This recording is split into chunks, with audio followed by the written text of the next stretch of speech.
আমাদের সংস্কৃতি, আমাদের সংস্কার সর্বদা থাকবে আমাদের সাথে। ভারতের মহান গ্রন্থ আর কাব্যের সম্পূর্ণ সংকলন।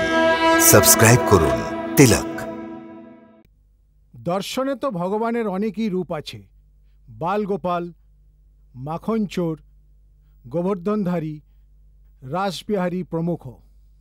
কিন্তু সব ভক্তের নিজস্ব ভক্তি অনুসারে কোনো না কোনো ছবি অধিক প্রিয় হয়ে ওঠে। যেমন সুরদাস সবসময় মাখন চোরের কল্পনায় আপ্লুত হয়ে থাকতেন। মাখন চোর দেখো হাতে নুনি,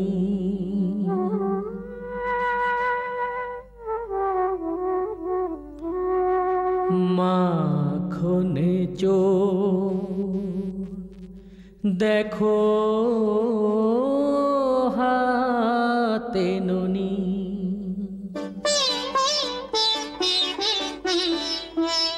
হামাগুড়ি দিয়ে চলা বিরত,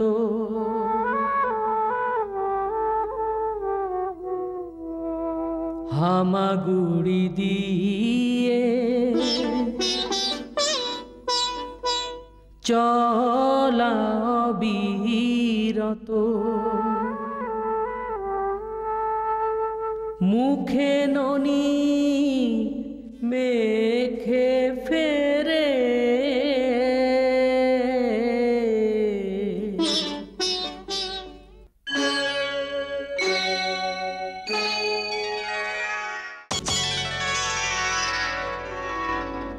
এই বাল রূপের মাখন লীলা ভক্তের মন হয় লালায়িত, দুধে আর ননিতে তৃপ্ত হয়ে মমতার মূল্য সে দেয়ত, মন মোহিনী রাধাতে মন বাধা প্রেমে সাগরে, দুই অমর প্রেমী ধরণীতে মেলে, সারা বিশ্বে প্রেম বিলাতে তো।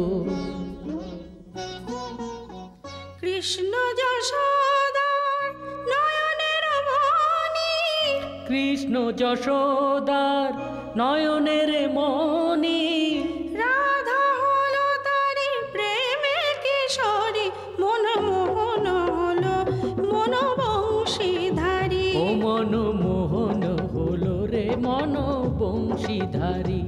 এক মাখন চোর এক মোহন, এক দেখো ব্রজ বিহারী, মন মোহন হলো মন বংশীধারী, ও মন মোহন হলো রে মন বংশীধারী।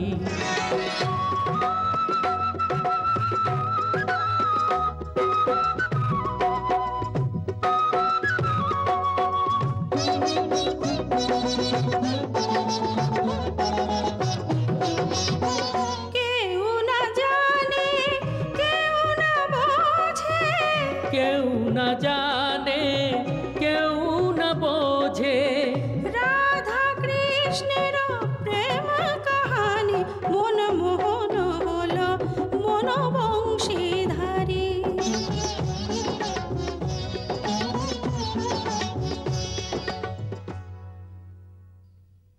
শ্রীকৃষ্ণের এই অবতারকে জ্ঞানীজন, ভক্তজনেরা প্রেম অবতারও বলে থাকেন।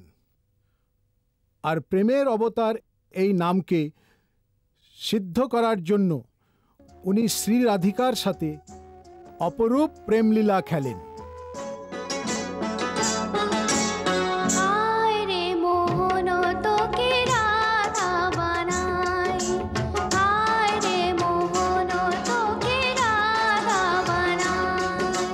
প্রেমহীন সংসার কেবল হিংসা আর ঘৃণায় ভরে উঠবে।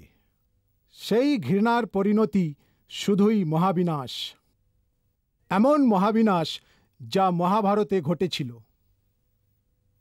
শ্রীকৃষ্ণ মহাভারতে বিনাশও দেখিয়েছেন এবং তার সাথে এও দেখিয়েছেন যে জীবনকে সুন্দর বানানোর একটাই পদ্ধতি, প্রেম, কেবল প্রেম। প্রেমের দ্বারাই ভক্তির পথ পাওয়া যায়, আর ভক্তি পথের সর্বশেষ পরিণতি প্রেমের পথেই লীন হয়। প্রেম পথেতে চলতে চলতে ভক্তি সাগরে মিলন ঘটায়, ভক্তির নদী বইতে বইতে প্রেম সাগরে জীবন মিলায়। এ এমন এক স্থান যেখানে পৌঁছে ভক্তি আর প্রেমের কোনো তফাৎ থাকে না। এখানেই আত্মার পরমাত্মায় মিলন ঘটে এবং এই পরম মিলনের এক উৎসব হয়। এই উৎসবেরই নাম হল মহারাস। আত্মা পরমাত্মার মিলন মধুমাস রে, এ যে মহারাস রে, এ যে মহারাস রে। ও জীবনের স্বামী ভক্তের যে দাস রে, এ যে মহারাস রে, এ যে মহারাস রে। কৃষ্ণ কোমল তার রাধা সুবাস রে, এ যে মহারাস রে, এ যে মহারাস রে। ও অপরূপ মিলন সবার যুগে যুগে আস রে, এ যে মহারাস রে, এ যে মহারাস রে।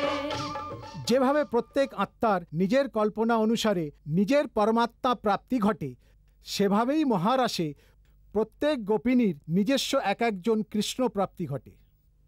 এই মিলন মহোৎসবই প্রেমের প্রকাশ ঘটায়। যেমন ভক্তির চরম সীমায় পৌঁছে প্রেমের প্রাপ্তি ঘটে, তেমনি প্রেমের চরম সীমায় পৌঁছে এই মিলন মহোৎসবের পরমানন্দ প্রাপ্তি হয়।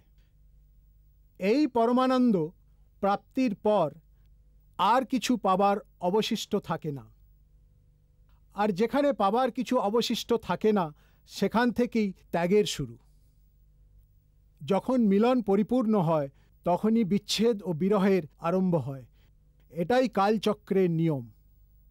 সুখ আর দুঃখ, মিলন আর বিরহ, হাসি আর কান্না সদাই একে অপরের পিছে ছুটে চলে।